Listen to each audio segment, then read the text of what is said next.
chapter. We'll talk about wounds and burns, a particular type of wound. Inflammation is a normal response to an injury or stress. It's the body's attempt to restrict the spread of an infection or an injury.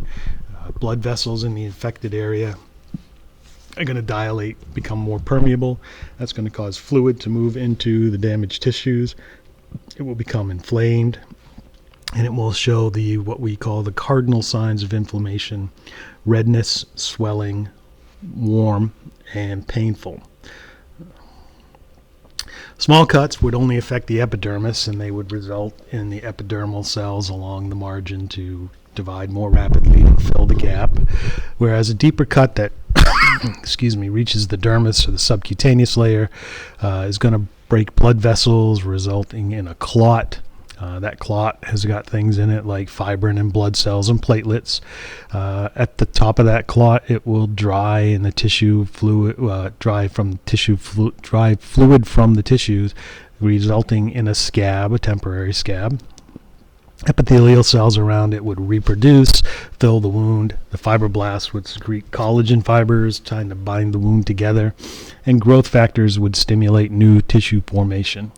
Phagocytic cells would then come in, remove dead cells and debris, and that scab would eventually slough off. The possibility that excess collagen fibers may be there, and that would form an elevated mass that we refer to as a scar.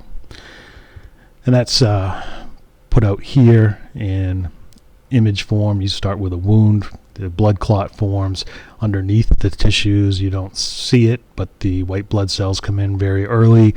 Macrophages come in. They are a form of white blood cells. Fibroblasts come in. Fibroblasts are doing a lot of the tissue healing, regeneration. And we have the scar tissue and regenerated epidermis, and depending on the nature of the wound would determine whether you had a lot of scar tissue versus regeneration, or regeneration versus scar tissue. Burns are classified by the extent of the tissue damage. We're going to talk more. We talked more about burns on Monday than they are in your text, but a superficial partial thickness burn would traditionally be referred to as a first-degree burn. It would injure only the epidermis. A sunburn is a good example of a first-degree burn. You get the signs of inflammation, redness, and heat. Healing takes a few days to weeks. Generally, there's no scarring from a first-degree burn. Another type of partial thickness burn goes deeper. That is called, or traditionally called, a second-degree burn.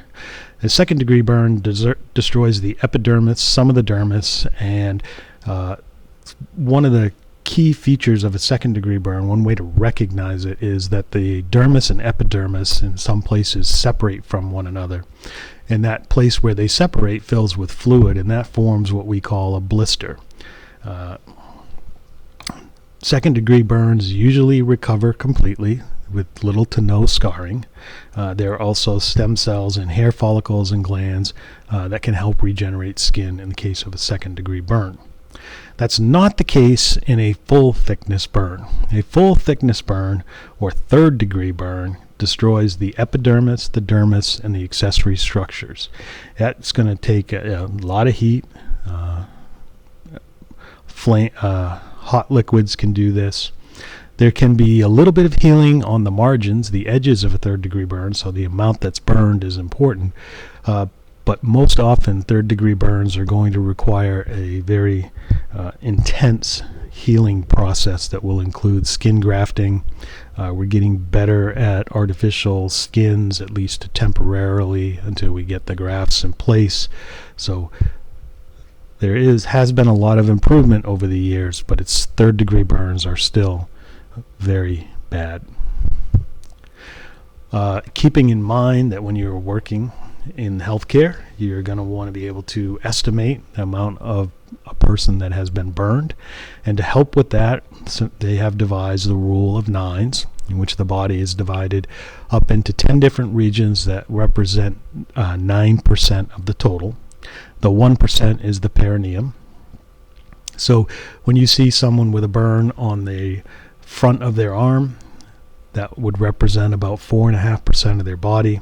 If someone gets burned in the upper, or their leg, the front of their legs, That is 9% of their body. The trunk is actually divided into two, so the upper part would be the upper part of the trunk would be 9% and the lower part would be another 9%. This helps estimate how much fluid is lost. Remember, the most important thing about skin is keeping fluid in the body and keeping microorganisms out. Over the course of our lifetime, the cell cycle will slow. Our skin can become more scaly. Age spots could appear. The epidermis and dermis become thinner. There are changes in the way subcutaneous fat is distributed, and that causes older people to feel cold more often. Skin can wrinkle and sag. Sebaceous glands secrete less oil, so the skin becomes dry. Melanin production slows, so hair gets whiter, hair gets thinner, the number of hair follicles are decreased, nail growth is impaired, sensory receptors decline, temperature regulation becomes less effective, and we get a diminished ability to produce vitamin D. As bad as those things sound, they still beat the alternative. All right, we'll pick it up next week.